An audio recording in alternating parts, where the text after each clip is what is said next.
Villisca, Iowa, sat low and quiet in the rolling farm country of the southwest part of the state, a small railroad town where the rhythm of life was measured by church bells, shop doors, train whistles, and the slow turn of the seasons. In June of 1912, the fields around town were green and heavy with early summer. The days were long. The evenings came on softly, with warm air gathering in the streets and the smell of cut grass, coal smoke, and damp earth lingering after sunset. It was the kind of town where people knew one another not as names in a newspaper, but as neighbors, customers, classmates, church members. Houses stood close enough that families could notice when a door did not open at the usual hour, or when children failed to appear on a summer morning. Villisca was not a large place, but it was a busy one. The railroad brought movement through it, and Main Street held the ordinary ambitions of a growing Midwestern community. Shops, banks, churches, and homes formed a familiar pattern. People worked hard, attended services, visited one another, and trusted the quiet order of their streets. The Moore family lived within that world. Josiah Moore, known to almost everyone as Joe, was a respected businessman. He was not a distant figure in town life, but a man whose days were tied to commerce, neighbors, and family. He had worked in local business, built relationships, and become well known in Villisca. His wife, Sarah, was remembered as active in church and family life, the kind of woman whose presence would have been woven into the steady social fabric of the town. Together they had 4 children, Herman, Catherine, Boyd, and Paul. Their home was not merely the setting of a crime. Before anything terrible entered it, it was a house of children, meals, chores, voices, shoes by doors, and the tired routines of a large family. Herman, the oldest Moore child, was 11. Catherine was 10. Boyd was 7. Paul was 5. They were young enough that their lives still turned around school, church programs, play, and the small excitement of visiting friends. They belonged to a time and place where childhood was often practical and unsentimental, but still full of energy, noise, and closeness. On summer evenings, children in Villisca might have heard the fading clatter of wagons, the distant sound of a train, insects in the grass, and adult voices drifting from porches. Sunday, June 9, 1912, began as an ordinary church day. It was Children's Day at the Presbyterian Church, a service and program centered on the children of the congregation. In small towns, such events mattered. They gathered families in their best clothes, brought neighbors into the same room, and filled the church with recitations, songs, flowers, and restless young voices. The Moore children took part, and Sarah was involved as well. That evening, the church would have held the warmth of many bodies, the smell of wood, fabric, hymnals, and summer flowers. Parents listened. Children performed. People greeted one another afterward, lingering in conversation as the light outside softened toward dusk. Among the children at the program were 2 sisters, Lena and Ina Stillinger. Lena was 12, Ina was 8. They were not strangers to the Moore family. After the church event, they went home with the Moore children for a sleepover. It was a small, ordinary decision, the kind made easily among families who knew and trusted one another. 2 girls spending the night at a friend's house after a church program would not have seemed unusual or dangerous. It would have felt like a continuation of the evening's excitement, children talking in the fading light, perhaps carrying the memory of songs and recitations with them as they walked away from the church. The Moore house stood quiet later that night. The family returned home with their guests. The children settled in.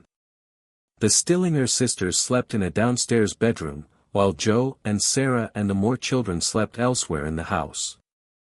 At some point, lamps would have been lowered or extinguished. Doors were closed. The summer darkness gathered around the windows.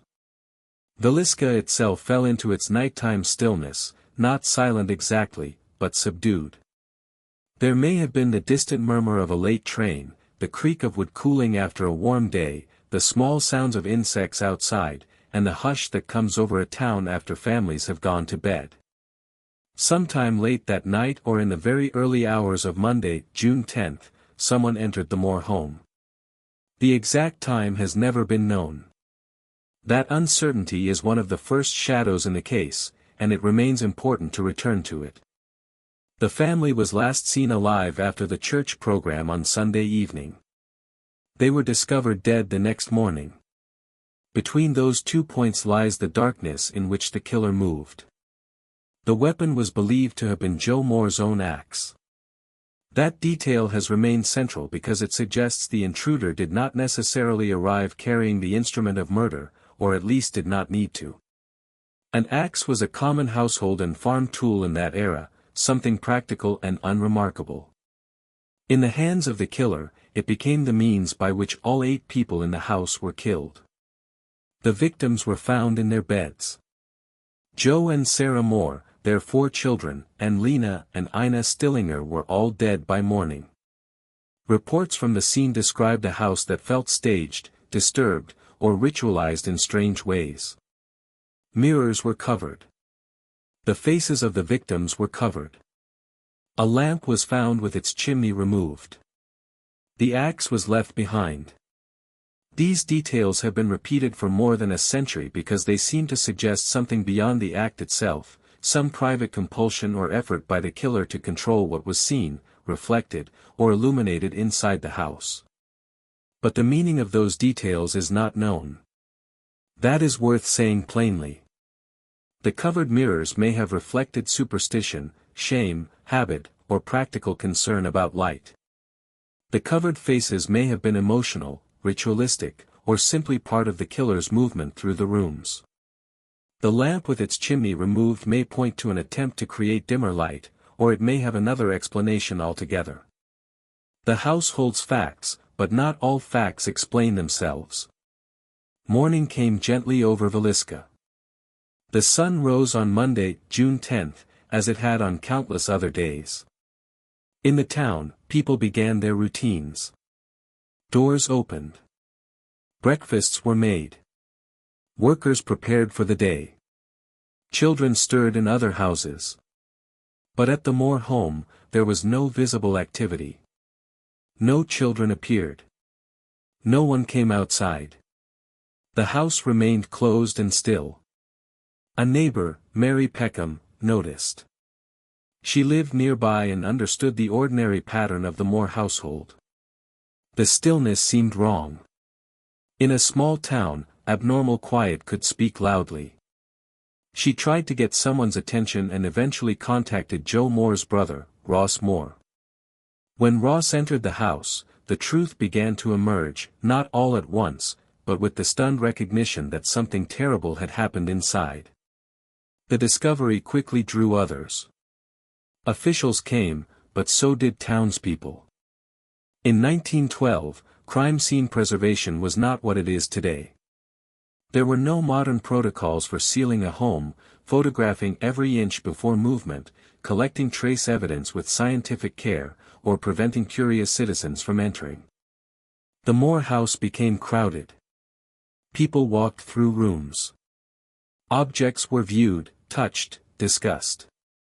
The crime scene, already silent and complicated, was badly compromised almost immediately. That contamination is one reason the case has never been solved. It is not the only reason, but it is one of the clearest. The killer left behind a scene full of possible clues, yet many of those clues lost their force because the house was not protected.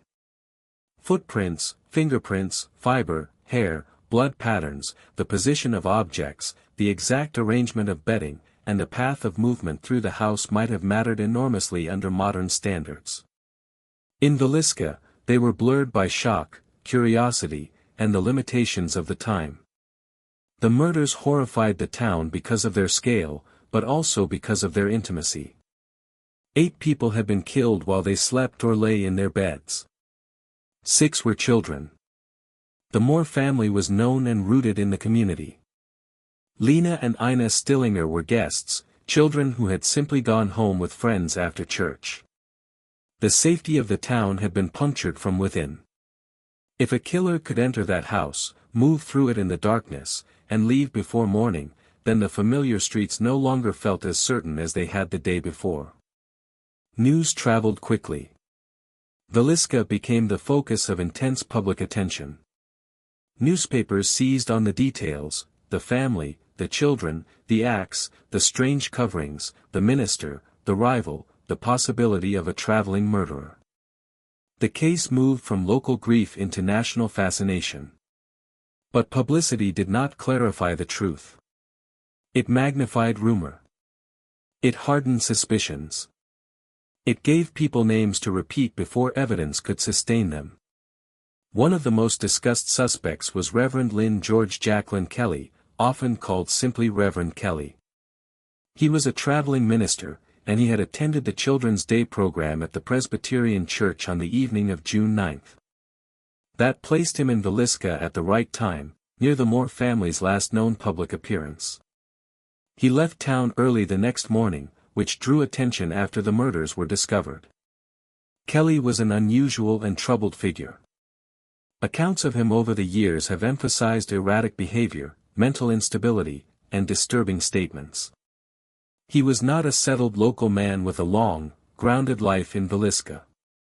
He moved through communities as a visiting preacher, a man who could appear, participate in church life, and then depart. In the atmosphere after the murders, that mobility mattered.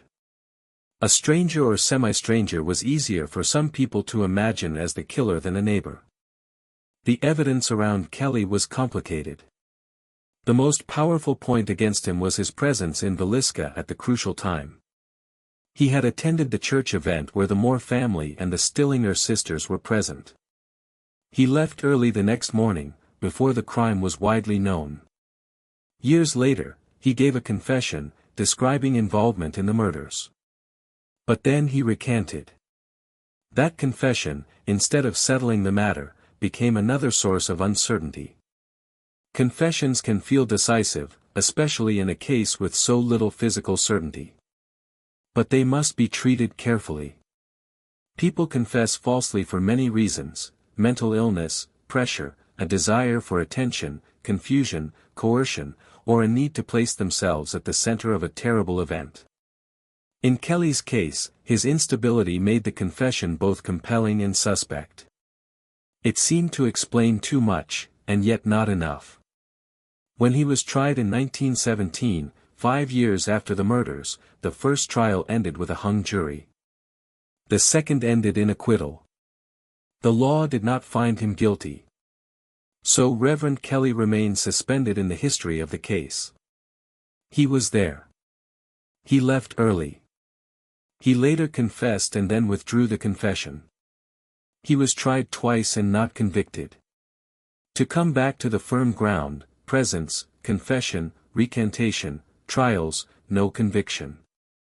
Those are the facts. Everything beyond them is interpretation. Another major suspect was Frank F. Jones, a prominent local businessman and political figure. Jones had once employed Joe Moore, and by 1912 their relationship was believed by some to have soured.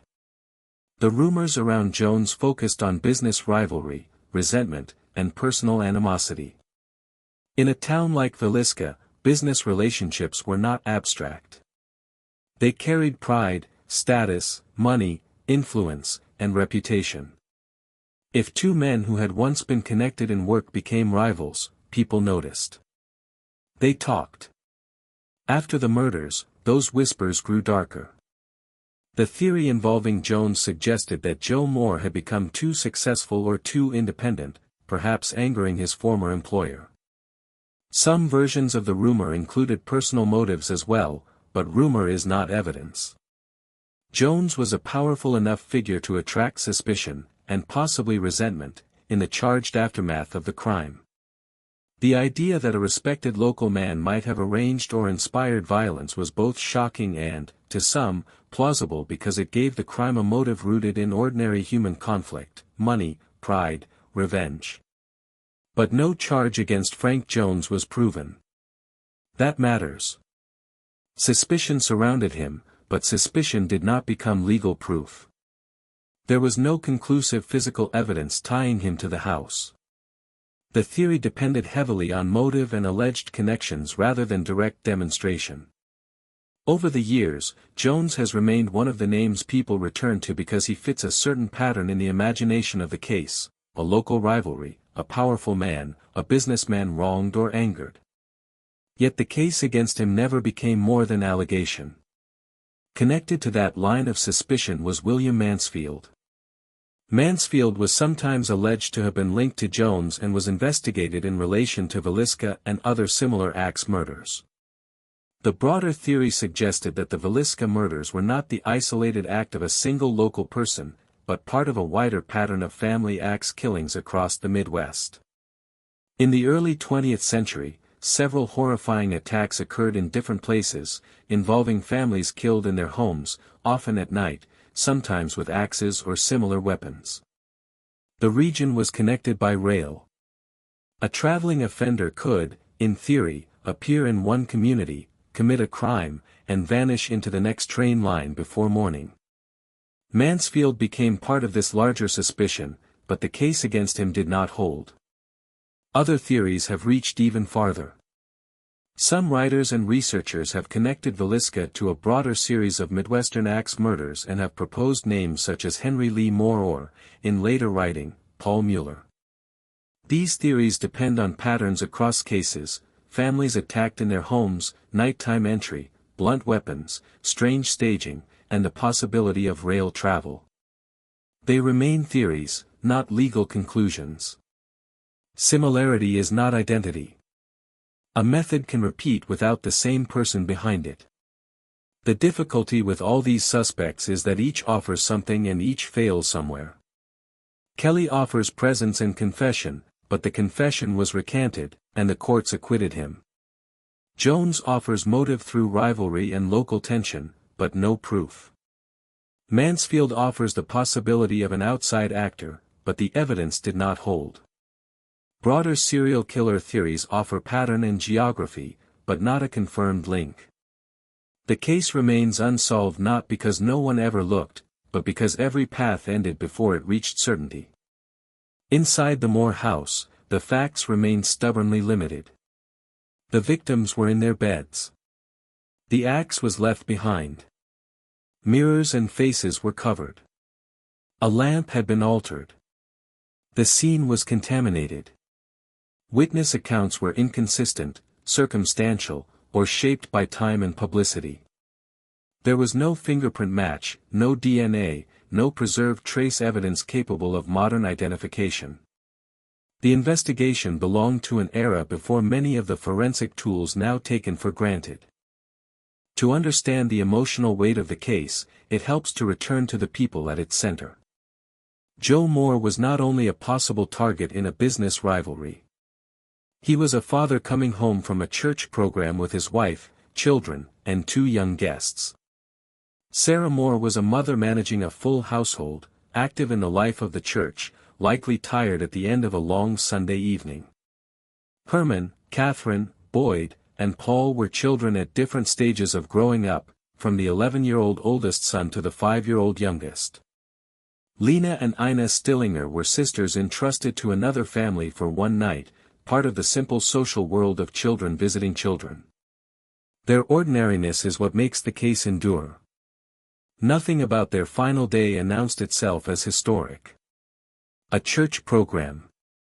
A walk home. A sleepover. A summer night. These are gentle things. The horror came not from a dramatic public confrontation, but from the invasion of a private home after everyone had settled into sleep. The town had to continue after June 10th. Trains still passed. Shops opened. Crops still needed tending. But the meaning of ordinary sounds must have changed. A creak in the night, a footstep outside, a dog barking at nothing visible, the far whistle of a train after dark, all of it could carry new fear. People who had once slept easily behind unlocked doors may have listened longer before drifting off. The funerals drew grief on a scale the town could scarcely contain. 8 lives from one house, 6 of them children, had been taken at once. The community wanted justice, but it also wanted explanation. Explanation can feel like protection. If the killer was a mad minister, then perhaps the danger had passed with him. If the killer was tied to a business feud, then perhaps the crime had a private cause. If the killer was a traveler, then perhaps Villisca had been struck at random. Each theory offered a different kind of fear, and a different kind of answer that did not come. None of the explanations has been proven. That is the sober center of the case. The story can be told many ways, but the legal ending remains the same. No one has ever been convicted of the Villisca axe murders. What remains are the fixed points. On Sunday evening, June 9, 1912, the Moore family attended the Children's Day program at the Presbyterian Church in Villisca, Iowa. Lena and Ina Stillinger went home with the Moore children for a sleepover. Sometime late that night or early the next morning, someone entered the house and killed all 8 people. The weapon was believed to be Joe Moore's axe. The bodies were discovered Monday morning after the house seemed unusually quiet. The scene included covered mirrors, covered faces, a lamp with its chimney removed, and the axe left behind. The crime scene was compromised. Suspects were investigated. Kelly was tried and acquitted. Jones was never proven responsible. Mansfield was investigated and the case did not hold. Wider theories remain unproven. No one has ever been convicted. More than a century later, Villisca remains unresolved. The house still stands as a physical reminder of how much can be lost when violence enters an ordinary place, and how much can remain hidden when the first hours of an investigation slip away. Joe, Sarah, Herman, Catherine, Boyd, Paul, Lena, and Ina.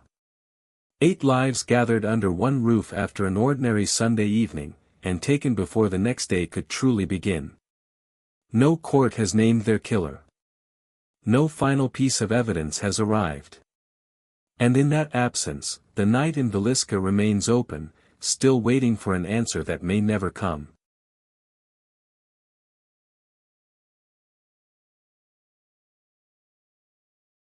Springfield, Missouri, in early June has a particular kind of darkness. It is not the deep, empty darkness of open country, and it is not the bright, restless night of a major city. It is something in between, a neighborhood darkness, softened by porch lights, street lamps, passing cars, and the low, steady pulse of summer beginning to settle over the Ozarks. By June of 1992, Springfield was a growing city, large enough to have malls, busy intersections, subdivisions, high schools with crowded graduation ceremonies, and police departments with real caseloads, but still small enough that people could feel they knew the shape of it. The neighborhoods had familiar rhythms. Lawns were cut. Dogs barked behind fences. Air conditioners hummed in windows and along the sides of houses. At night, the heat did not disappear. It loosened, slowly, and left behind humid air, the smell of grass, warm pavement, and honeysuckle. On the weekend of June 6 and June 7, Springfield was full of ordinary celebration. The school year had ended. Families were taking photographs. Young people were moving through that brief, luminous space between childhood and whatever came next. Kickapoo High School had held its graduation ceremony, and 2 of its new graduates, Suzanne Streeter and Stacy McCall, were part of that crowd. Suzanne was 19, though to most people she was Susie. Stacy was 18. They were friends, classmates, and for that night, they were simply 2 young women finishing high school, changing clothes, seeing friends, making plans, and stretching one long evening as far as it would go. By the next morning, both of them would be missing. So would Susie's mother, 47-year-old Cheryl Levitt, from the small house at 1717, East Delmar Street. The case would become known as the Springfield Three. 3 women, gone from one house, with almost everything they owned left behind. To understand the unease of the case, it helps to begin not with the mystery, but with the people who vanished. Before the name became a phrase, before the case became an unresolved file, there was Cheryl, Susie, and Stacy, living separate, textured lives that briefly converged in the quiet hours after graduation. Cheryl Levitt was a cosmetologist. She was a small woman, about 5 feet tall, with a practiced sense of style and presentation that came naturally from her work. She knew how to do hair, how to talk with clients, how to create order and polish in the small rituals of everyday life. People who knew her have described her as independent and hardworking. She had raised Susie largely on her own after divorce, and by 1992 she was trying to build a stable life in Springfield. The house on East Del Mar was a modest home in a residential neighborhood, the kind of place with a front porch, a driveway, neighboring houses nearby, and the ordinary sounds of city life not far away. Cheryl had moved there only a few months before the disappearance. She had been fixing it up, making it livable, making it hers. That matters, because the scene later found inside the home was not one of someone preparing to leave abruptly. It was a home in use. A home where routines were still in place. Cheryl had a dog, a small Yorkshire Terrier named Cinnamon. The dog would later be found inside, unsettled, but alive. That detail has stayed with the case for decades, because it adds to the sense of interruption. A woman does not usually leave her dog behind unattended without cause. A mother does not vanish in the night along with her daughter and her daughter's friend, leaving behind purses, cigarettes, cars, keys, and traces of daily life, unless something has gone terribly wrong. Susie Streeter, Cheryl's daughter, was at an age of transition. She had just graduated from Kickapoo High School. She was known as social, lively, sometimes rebellious, someone with friends and plans and a complicated personal circle. But no public evidence has ever shown that Susie's social world, by itself, explains what happened to her, her mother, and Stacy. A teenager having conflicts, friendships, romances, or disagreements does not make her disappearance less strange. Susie was a daughter who came home after graduation night. She entered the house on East Del Mar, and after that, she was never confirmed seen again. Stacy McCall was also newly graduated, 18 years old, with her own family, her own future, and her own plans. She was close to her parents, Janice and Stu McCall. She was expected to go to a water park with friends the next day. Summer had opened in front of her. There were trips to take, calls to make, people to see. And then she disappeared from someone else's house, in a city where her parents expected to hear from her again within hours. After graduation, Susie and Stacy went out and attended parties. The night moved from structured celebration into the looser pattern of teenagers driving from house to house. Springfield streets at that hour would have been familiar to them. Stoplights blinking over empty intersections. Fast food signs glowing. Music coming from open windows. Groups gathering in driveways and kitchens, everyone lingering, reluctant to let the night end.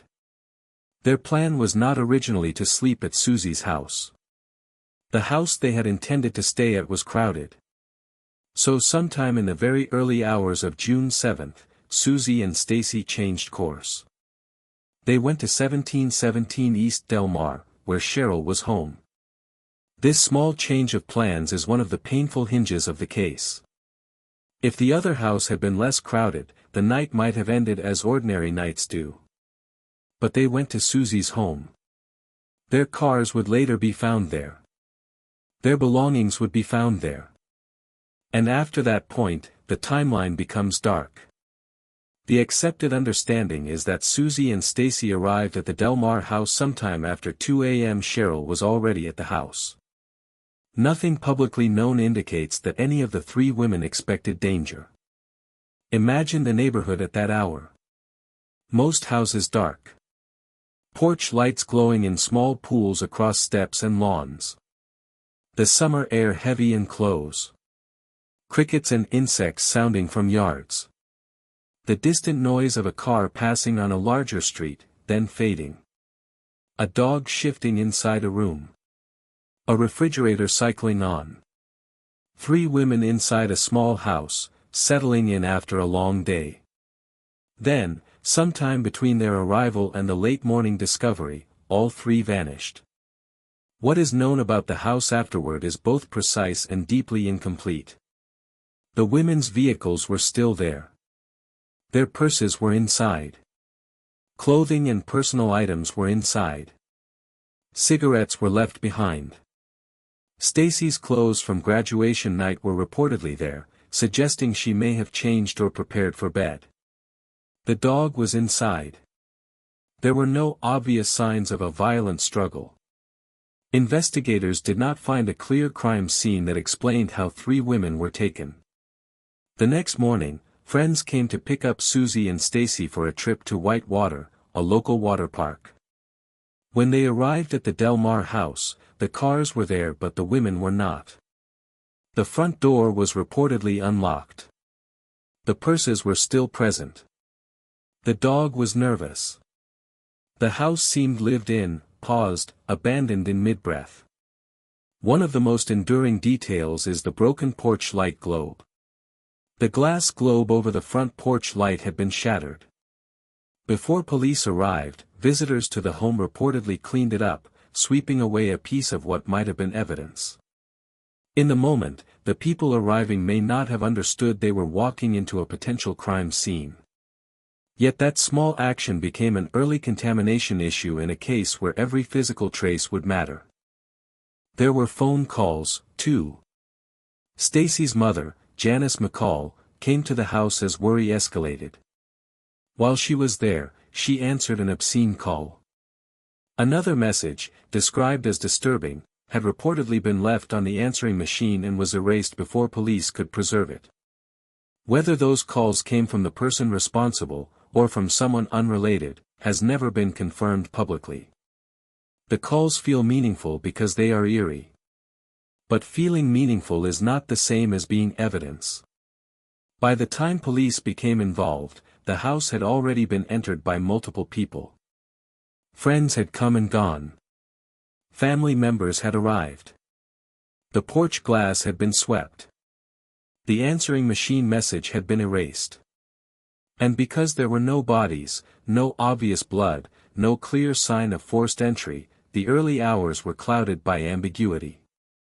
The absence of bodies shaped the investigation from the beginning. In a homicide investigation, a body can speak in ways the victim no longer can. It can establish cause of death, time of death, means, location, injury, trace evidence, fibers, hairs, and soil. It can confirm that a death occurred and narrow the path of inquiry. But here, there were no bodies. There was also no confirmed crime scene where death was known to have occurred. That absence created a terrible openness. The women might have been taken from the house alive. They might have been killed elsewhere.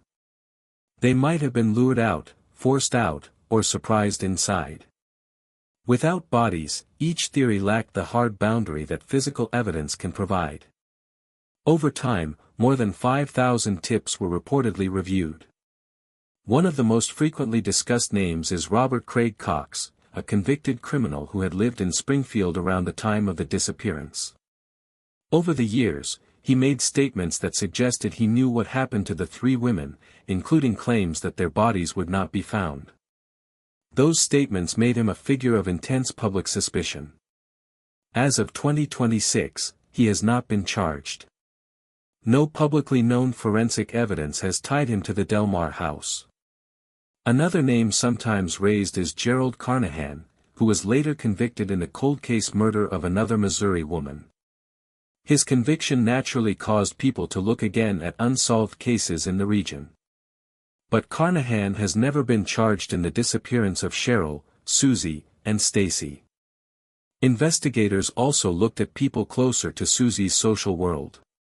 No arrest emerged from those lines of inquiry. Years later, one of the most publicized tips involved a hospital parking garage, with claims that the women's remains might be buried beneath concrete at a Springfield hospital site. Ground-penetrating radar was reportedly used. Springfield police have said the tip lacked credible support, and no excavation has been conducted. The Springfield Three case is not only a mystery of disappearance. It is a mystery of concealment. Where are they? That question is as important as who took them. The Ozarks region includes rural land, wooded areas, farms, rivers, sinkholes, and private property. In 1992, before surveillance cameras were common and before cell phone location data could build timelines, a person with local knowledge could move through the dark with far fewer traces than would be possible now. The case name binds them together, but the loss is three separate losses.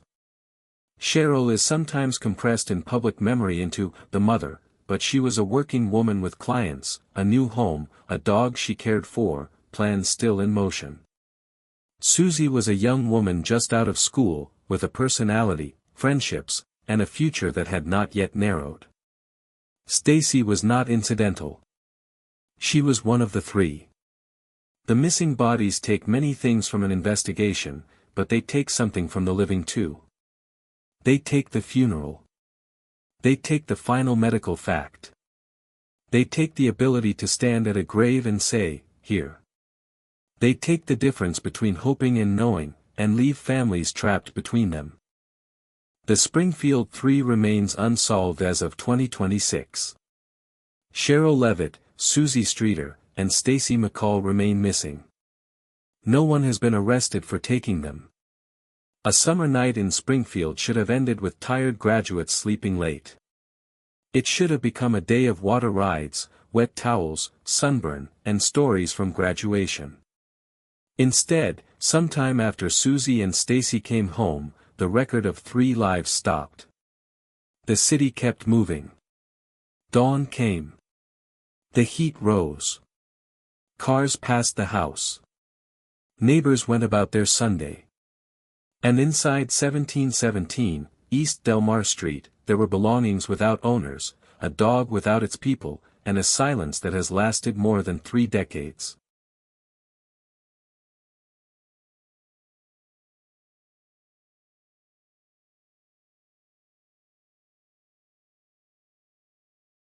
The Colonial Parkway was built to feel separate from ordinary traffic.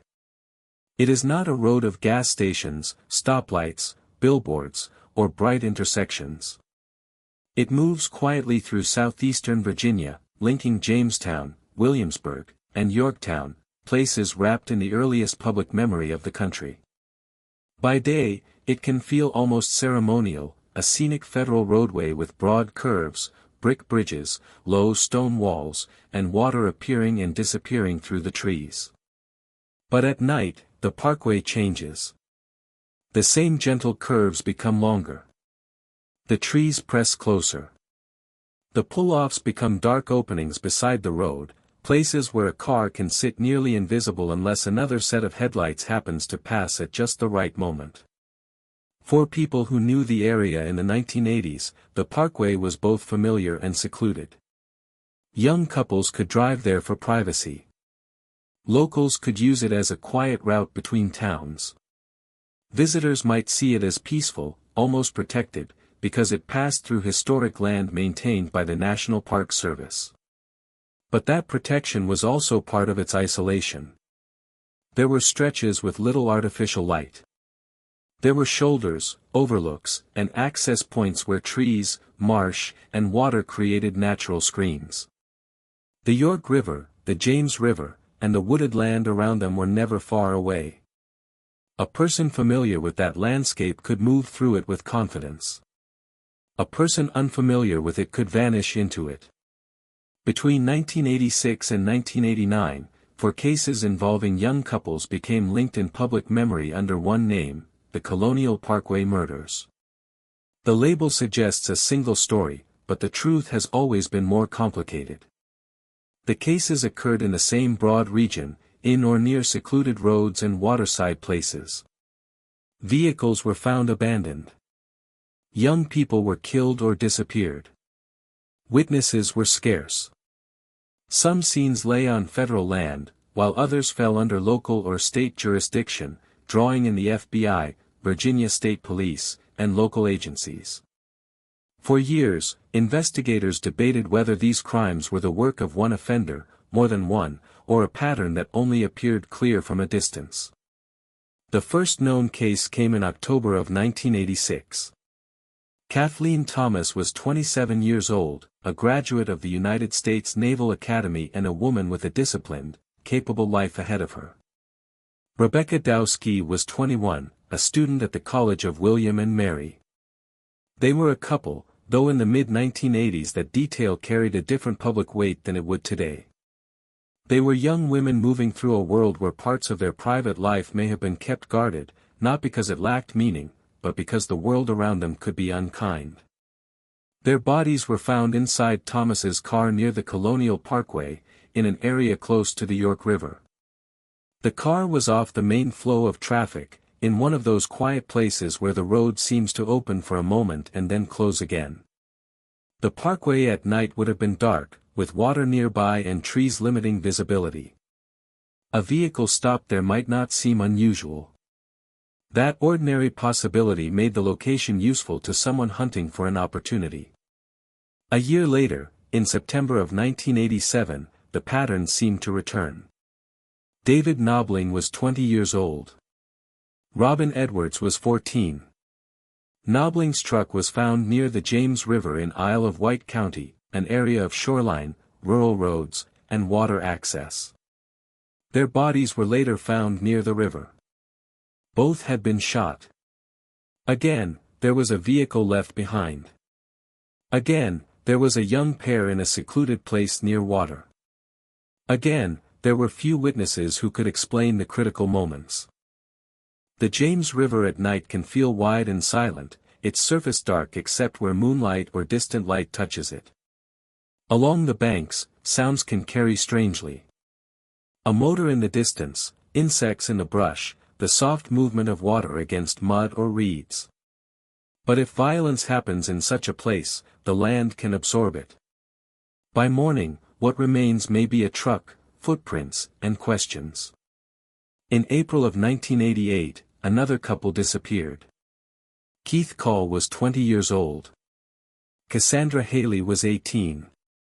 They had attended a party in the area, then vanished. Call's vehicle was later found on the Colonial Parkway. The car was there, but Keith and Cassandra were not. No bodies were recovered. In some ways, that absence made their case even more haunting. With Thomas and Dowski, there was a scene. With Knobling and Edwards, there were bodies. With Call and Haley, there was the abandoned vehicle, the last known trace, and then silence. The parkway pull-offs were not designed to feel threatening. A driver could ease off the pavement into a small overlook, perhaps bordered by a low wall, perhaps framed by woods. At night, the same place became a pocket of darkness. Headlights would briefly sweep over tree trunks, gravel, grass, maybe the glint of water beyond. Then the engine would shut off, and the world would narrow to the inside of the car and the darkness beyond the windows. If another vehicle pulled in behind, especially one with a light, a badge, or the suggestion of official purpose, the people inside might not run. They might roll down the window. They might comply. Keith Call and Cassandra Haley were young, social, and at the beginning of adult life. Their disappearance left families with a different kind of grief, one without the terrible finality of a body but also without the mercy of certainty. The fourth case usually associated with the Colonial Parkway murders came in 1989. Daniel Lauer and Anna Maria Phelps disappeared while traveling. Their remains were later found off Interstate 64. Their connection to the other cases has always been more disputed. They were a young pair from the same broad region and period, but their remains were found near a major interstate rather than a scenic road or river pull-off. Investigators and researchers have long been cautious about whether they truly belong to the same offender. One theory became especially persistent: the killer may have impersonated law enforcement. This idea did not come from nothing. Several of the cases involved vehicles in secluded areas, the kind of places where a real officer might approach a parked car at night. In the 1980s, a young couple parked after dark could reasonably expect to be questioned by police or park authorities. If headlights appeared behind them, if a person approached with confidence, if there was a badge, a uniform piece, a flashlight, or even just the posture of command, hesitation might be brief. On a road like the Colonial Parkway, this theory feels chilling because it explains how an offender could control two people at once. A stranger rushing from the trees would create panic. A supposed officer creates compliance. He can ask for identification. He can separate people. He can tell them to step out. He can make his presence seem not only normal but expected. The pull-off becomes an improvised traffic stop. The isolation becomes his advantage. But the law enforcement impersonation theory has limits. It is a theory, not a proven explanation for every case. There is no public courtroom record establishing that one offender used a fake badge or police lights in these crimes. It remains possible that some victims were approached in another way entirely. Still, the theory endured because it matched the geography, the silence, and the problem of how two people could be subdued in places where escape, at least in theory, should have been possible. The Parkway's jurisdictional complexity also shaped the investigation. Parts of it were federal land, which brought in the FBI. Other scenes involved county authorities and Virginia State Police. Different agencies held different pieces of the larger picture. In the years before modern DNA databases and digital case management, linking cases across jurisdictions was harder. Evidence had to be compared manually. Investigators could suspect a pattern without being able to prove it. Then, decades later, came the most significant modern development. In 2024, authorities announced that DNA evidence had linked Alan Wade Wilmer Sr. to the murders of David Knobling and Robin Edwards, and also to the separate 1989 murder of Teresa Lynn Spa Howell in Hampton, Virginia. Authorities said that if Wilmer were alive, he would have been charged. He was not alive. He had died in 2017, before the public learned his name in connection with these crimes. Alan Wade Wilmer Sr. was a local man, often described as a fisherman and waterman. He worked around the water, and he knew the waterways of southeastern Virginia with the intimacy of someone who had spent a lifetime on them. That detail matters because the geography of these cases so often returns to rivers, shorelines, and isolated access points. A waterman's life is built around tides, banks, creeks, and boat ramps. Such a person may know where people park, where roads empty out, where a vehicle can sit unnoticed, and where land and water can absorb what happens beside them. Later official announcements linked Wilmer through forensic advances to additional Colonial Parkway victims, including Kathleen Thomas and Rebecca Dowski. The first known case, the 1986 murders near the Parkway, was no longer only connected by pattern and fear. Authorities now publicly tied Wilmer to them as well.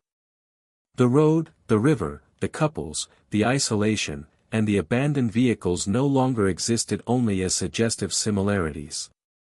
In those cases, modern forensic work pointed toward the same man. But DNA also has boundaries.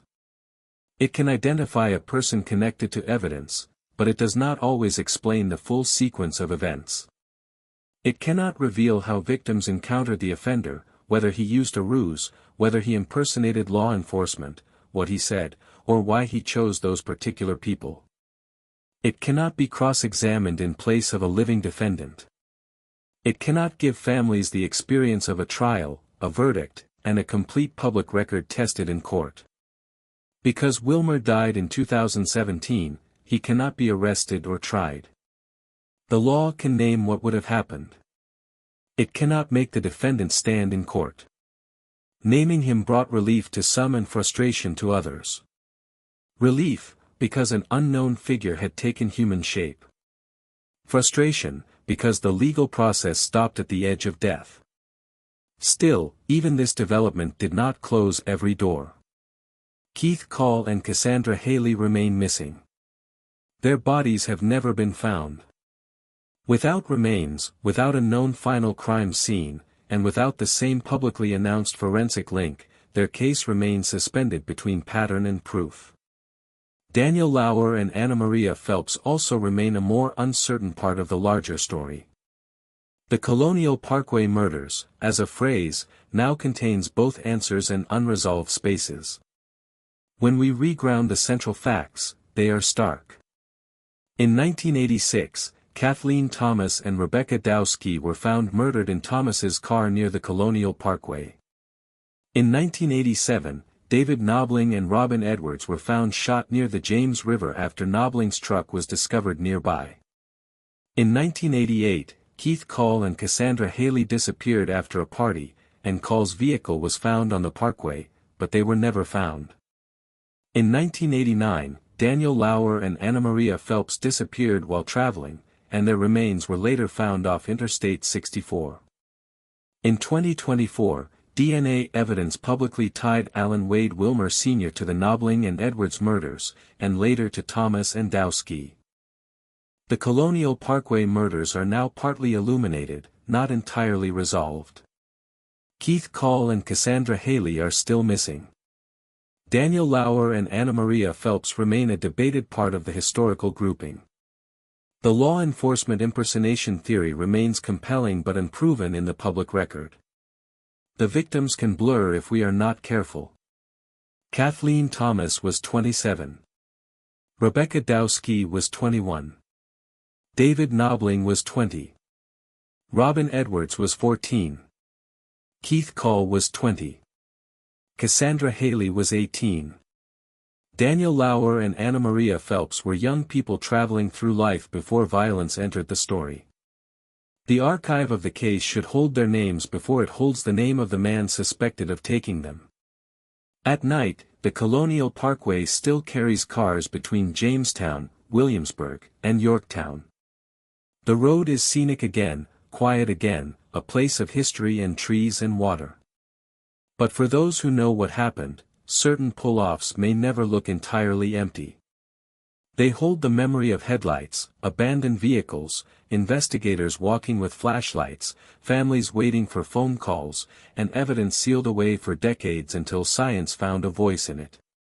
The closing reflection belongs especially to the couples who were never found. Keith Call and Cassandra Haley remain out there in the record as missing, forever attached to a vehicle found on a dark stretch of parkway and to a night that never gave them back. If their remains lie somewhere in the woods or near the water, the land has kept that secret for nearly 4 decades. The road remains. The trees remain. The rivers keep moving in the dark. And somewhere between what science has answered and what time has hidden, the full truth of the Colonial Parkway still waits.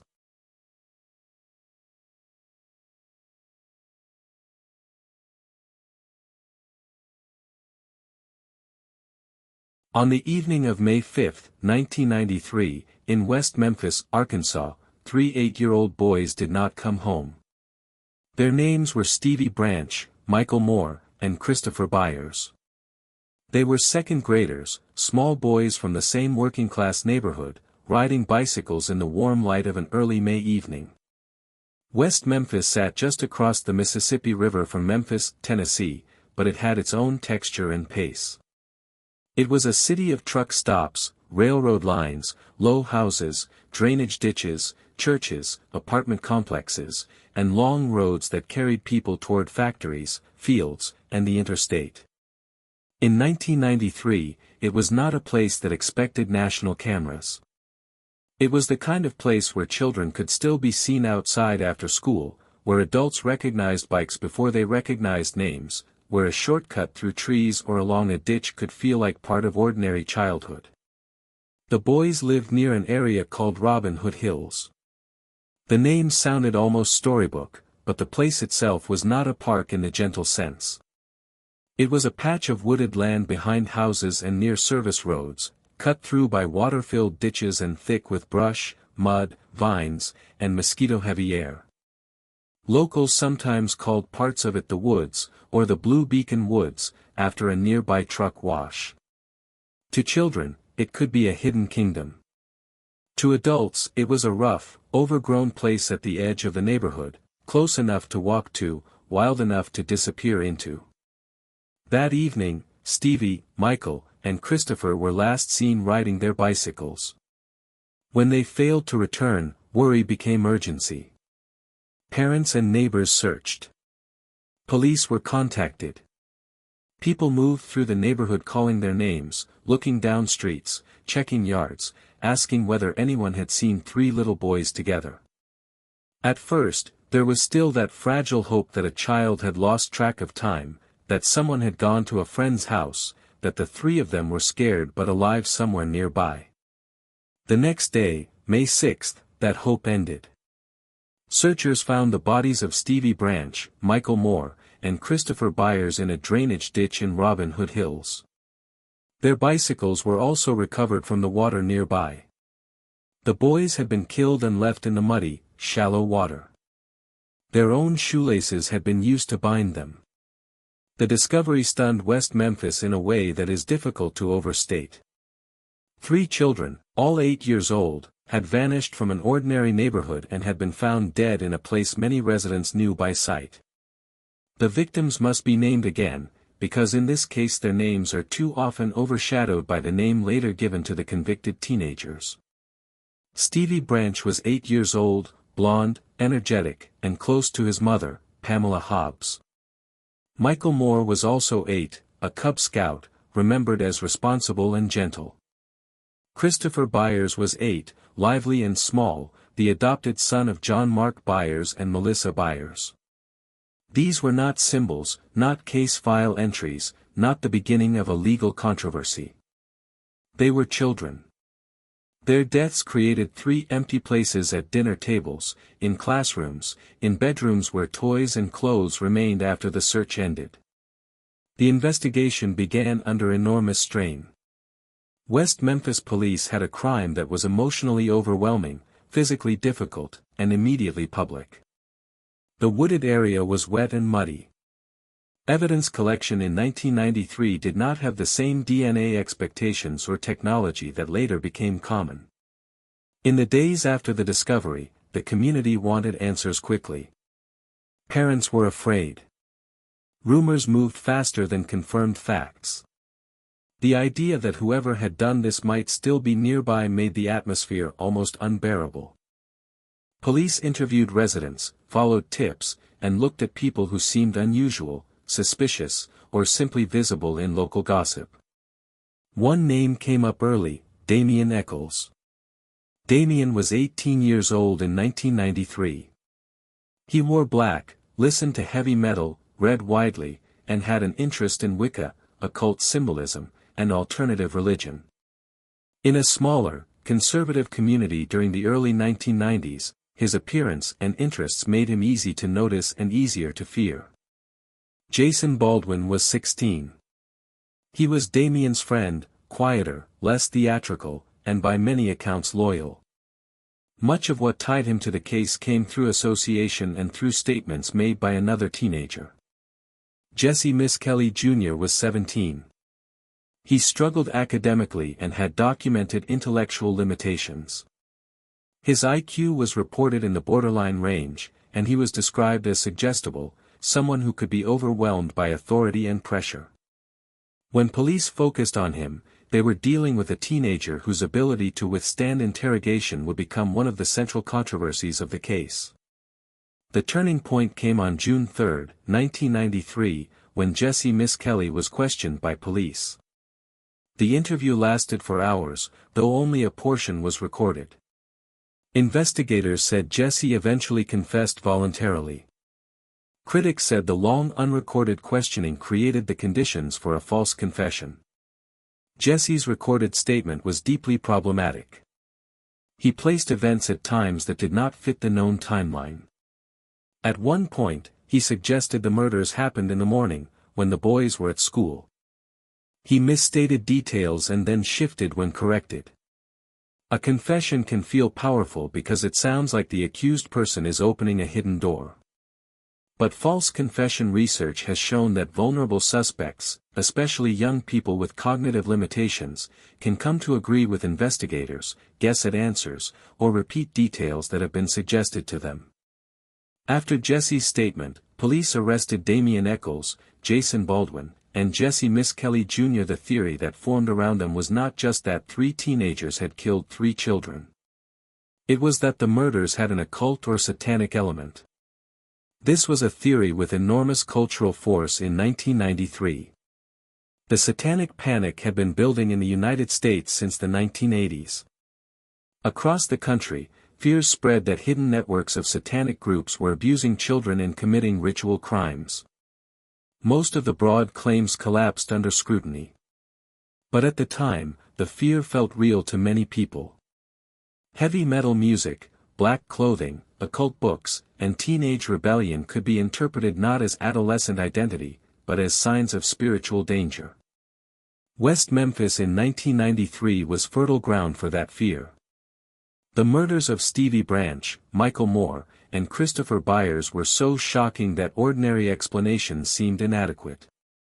Damian Eccles, with his black clothes and outsider reputation, appeared to fit the panic's image of a dangerous occult teenager.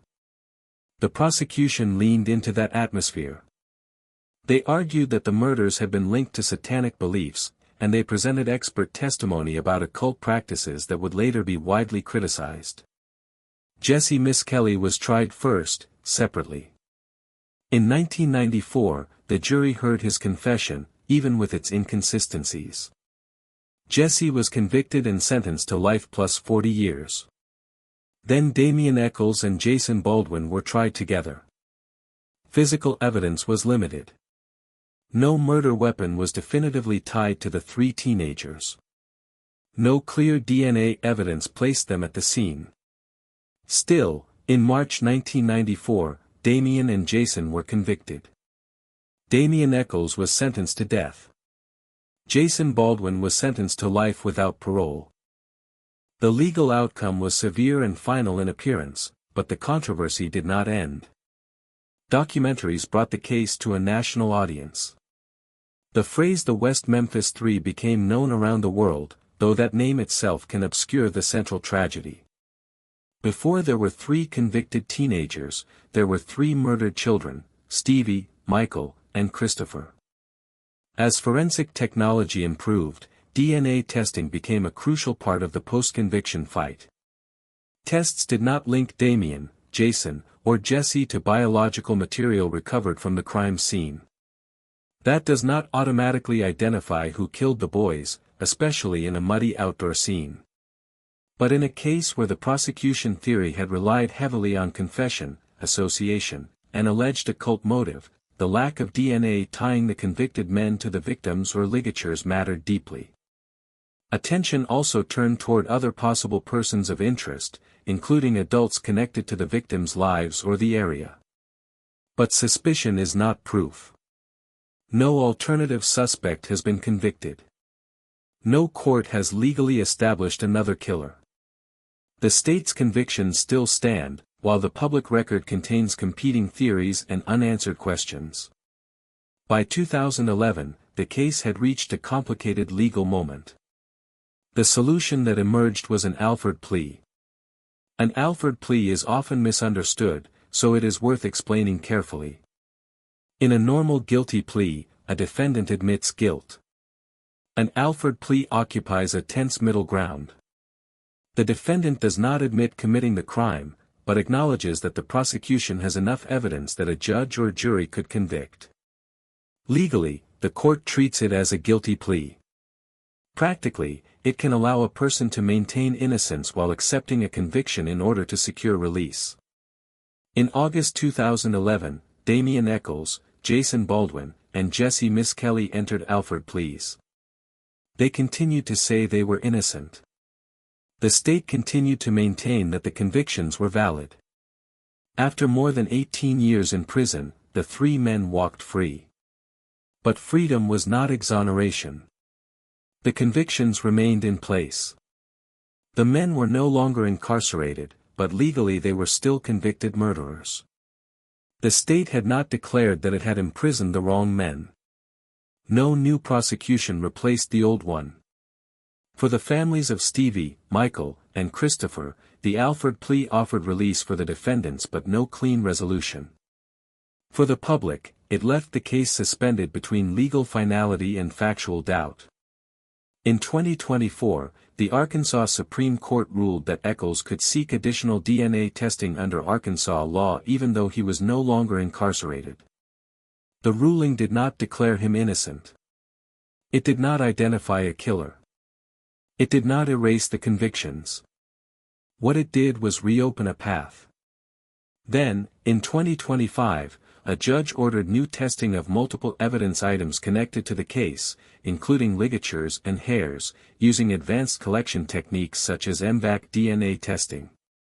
In a case involving items exposed to water, mud, time, and earlier handling, no method can guarantee a result. But a usable DNA profile could exclude people, support existing theories, or point towards someone not previously known. As of the latest public reports, the case remains legally unresolved.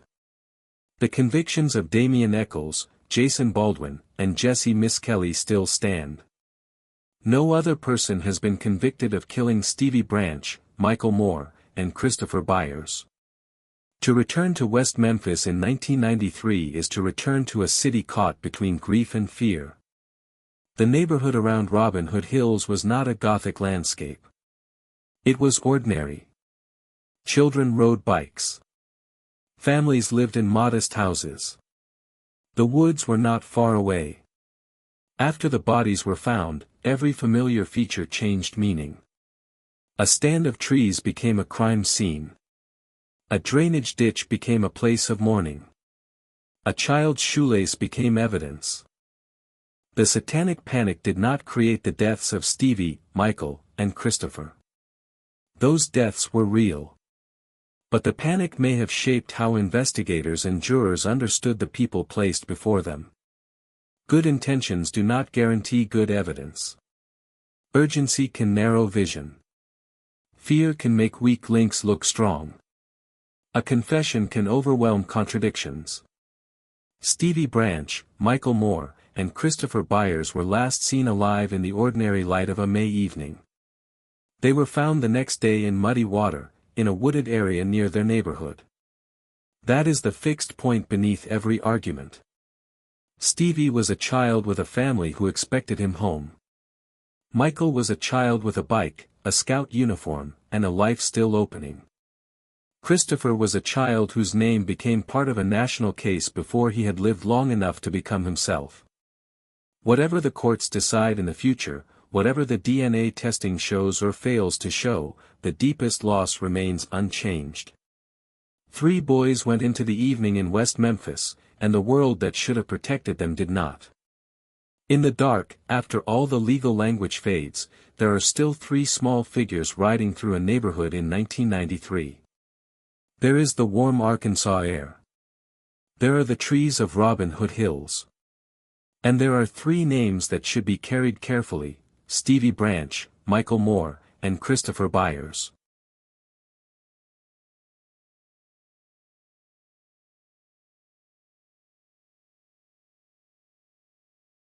In the spring of 1946, the city of Texarkana sat on a state line like a hinge.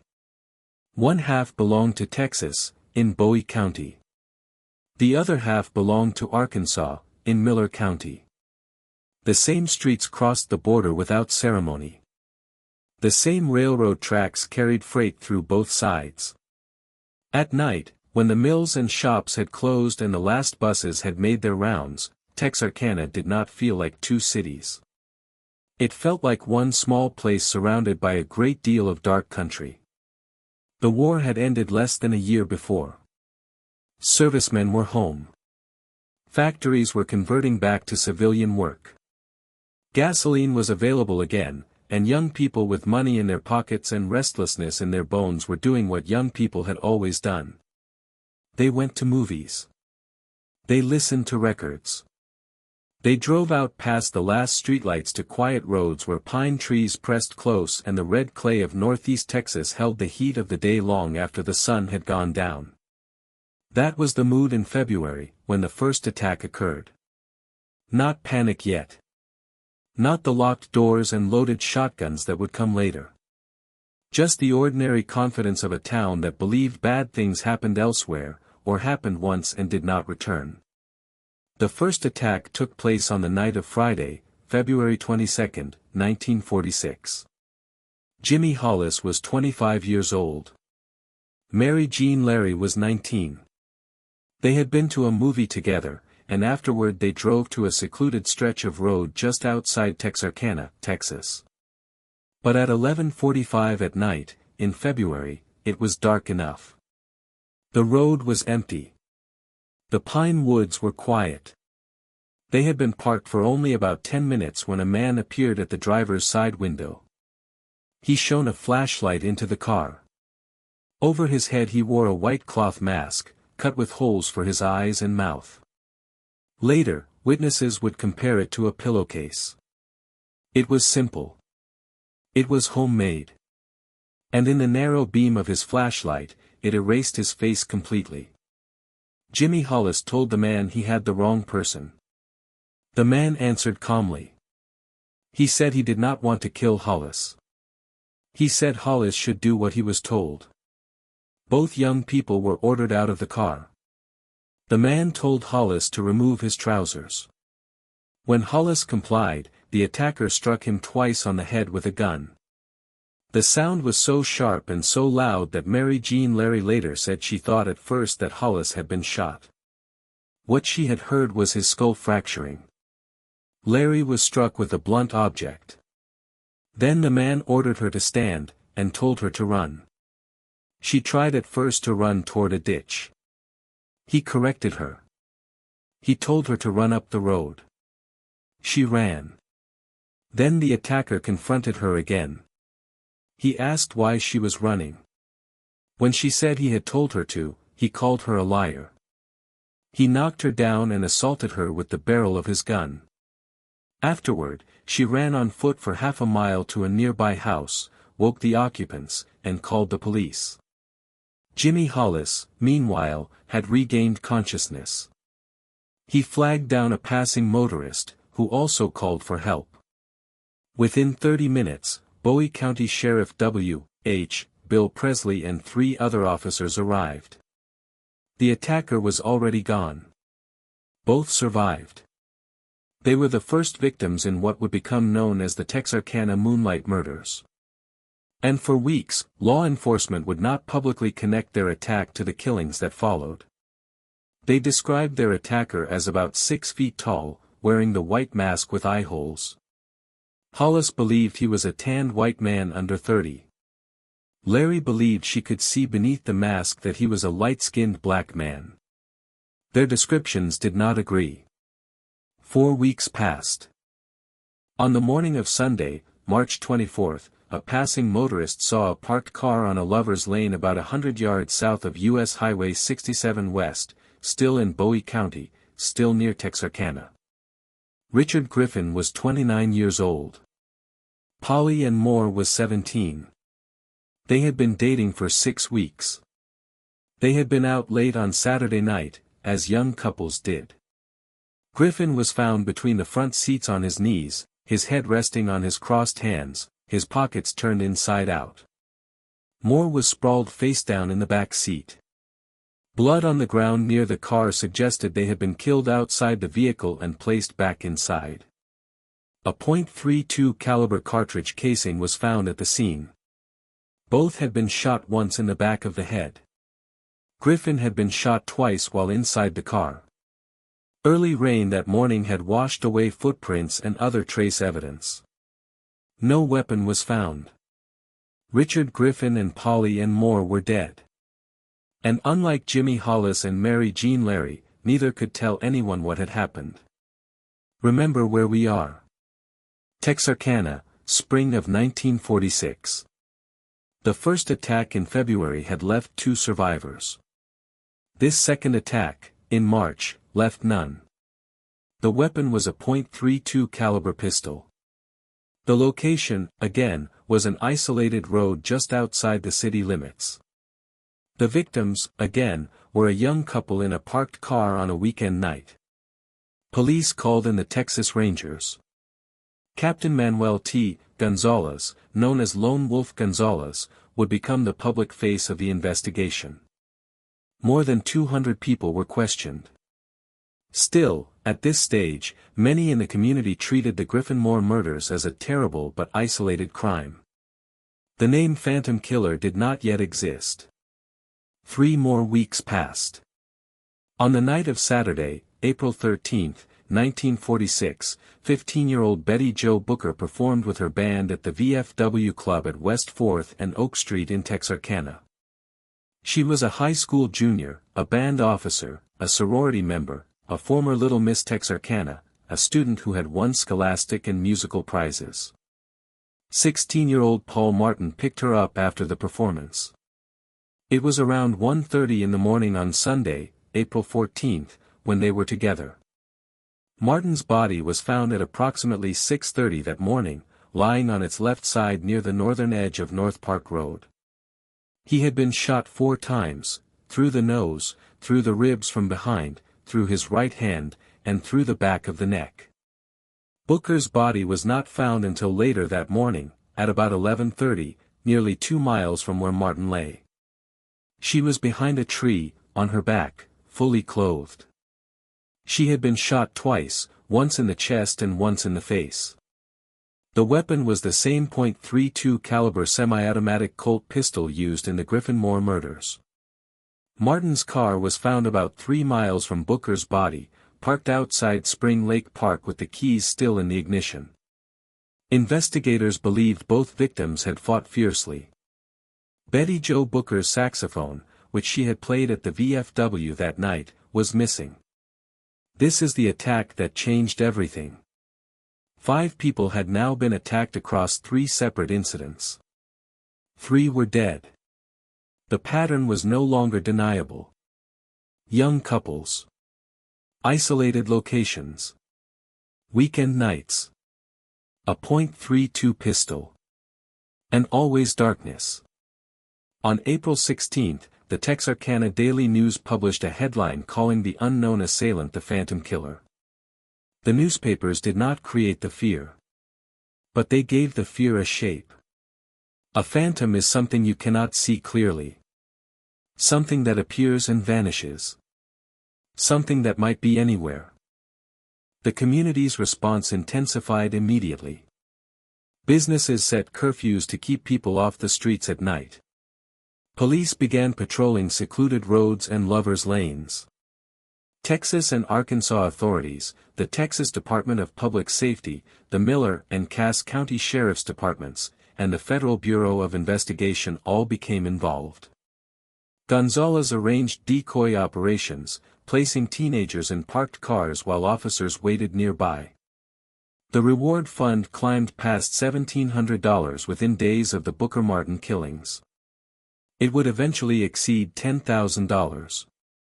Betty Jo Booker's high school dismissed classes early so hundreds of students could attend the funerals. The Phantom, as the papers called him, seemed to choose at random. He wore a mask. No one could agree on what lay beneath it. 3 weeks passed again. On Friday, May 3, sometime before 9 in the evening, the pattern broke open. Virgil Starks was 37 years old. He and his wife Katie, 36, lived on a 500-acre farm off Highway 67 East, nearly 10 miles northeast of Texarkana, in Miller County, Arkansas. This was not a lover's lane. This was a home. Virgil sat in an armchair reading the newspaper when he was shot twice in the back of the head through a closed double window. Katie heard the sound of breaking glass. She came from another room and saw Virgil stand, then slump back into his chair. When she understood he was dead, she ran to the crank telephone to call the police. She managed 2 rings before she was shot twice in the face through the same window. She fell, then got to her feet again. Blinded by her own blood, she tried to reach a pistol in another room. She heard movement at the back of the house. She ran out the front door, barefoot, crossed the street to her sister's home, found no one there, and continued to a neighbor's house. She gasped that Virgil was dead, and collapsed. The weapon in this attack was a .22 caliber rifle, not the .32 pistol used in the earlier killings. That difference would later lead some investigators to question whether the Starks murder belonged to the same series. But in May of 1946, with Katie Starks lying wounded in a hospital and a farmer dead in his own chair, the town did not split hairs. Remember the count again, because it matters and because the mind drifts in the dark. 8 people attacked. 5 killed. 3 wounded. 4 separate incidents over 10 weeks, from February 22 to May 3. All at night. All on or near weekends. The newspapers called them the Moonlight murders. They called the killer the Phantom, because he seemed to appear and disappear without being seen. After the Starks murder, the fear in Texarkana became something you could measure in commerce. Stores sold out of locks, guns, ammunition, window shades, and Venetian blinds. People who had once left their doors unlocked began bolting them. Some nailed sheets over windows. Highway 67 East was blockaded. By May 5, 47 officers were assigned to the case. Police officers learned to announce themselves carefully when approaching homes. They turned on sirens. They stood in their headlights. They called out their names. A nervous and heavily armed town was as dangerous to a uniform in the dark as any killer might be. Nearly 400 suspects would be considered over the course of the investigation. Through all of it, the physical evidence remained thin. Latent fingerprints did not produce a match.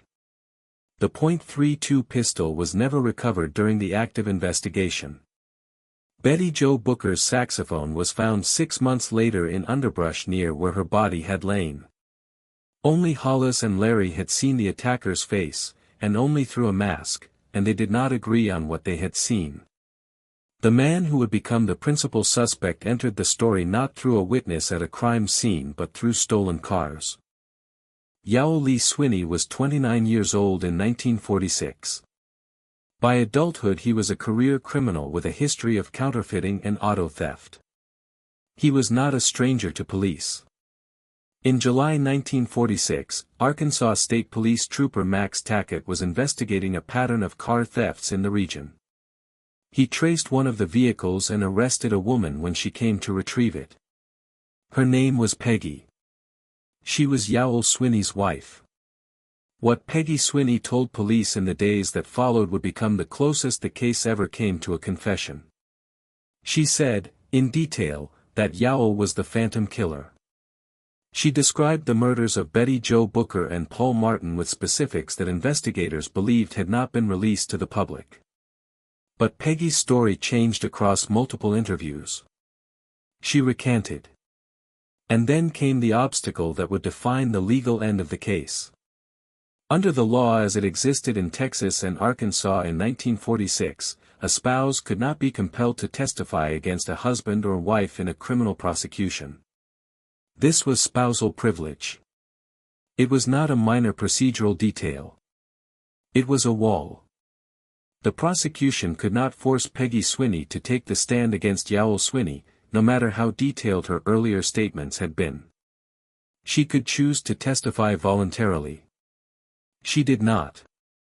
After recanting, she declined to provide the testimony prosecutors would need to put those statements before a jury in a murder trial.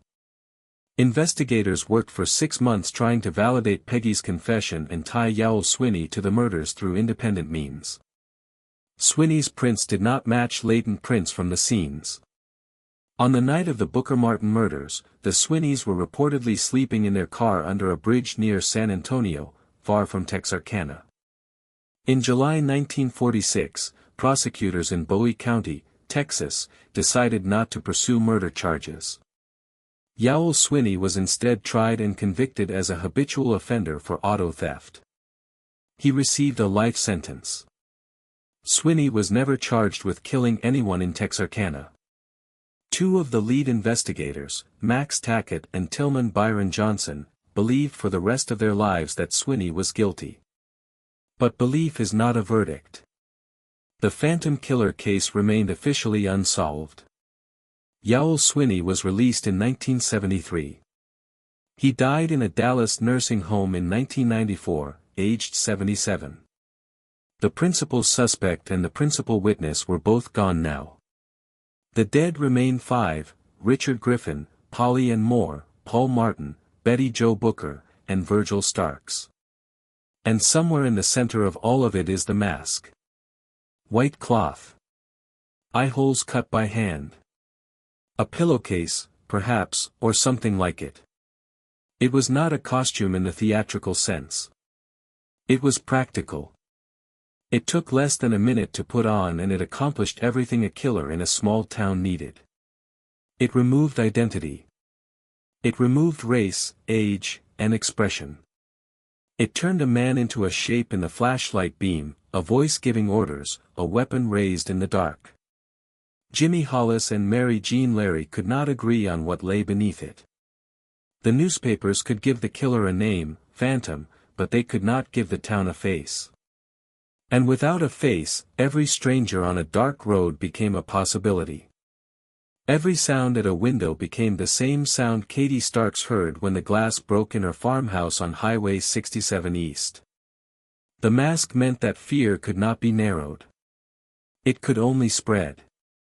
It meant that a wife could tell the police her husband was the killer, and the law could still be unable to make her words count in court. It meant that 10 weeks of violence could end as abruptly as they began, with no arrest for murder, no trial, and no explanation delivered to the families or to the town. What we do not know, with the certainty a court demands, is who wore the mask on those nights in Texarkana. In Texarkana, in the spring of 1946, 5 people died and 3 survived, and the person responsible was never convicted. The mask did its work. The case remains open in the record, and closed only in the way that sleep closes the day, gently, without an answer, leaving the dark intact.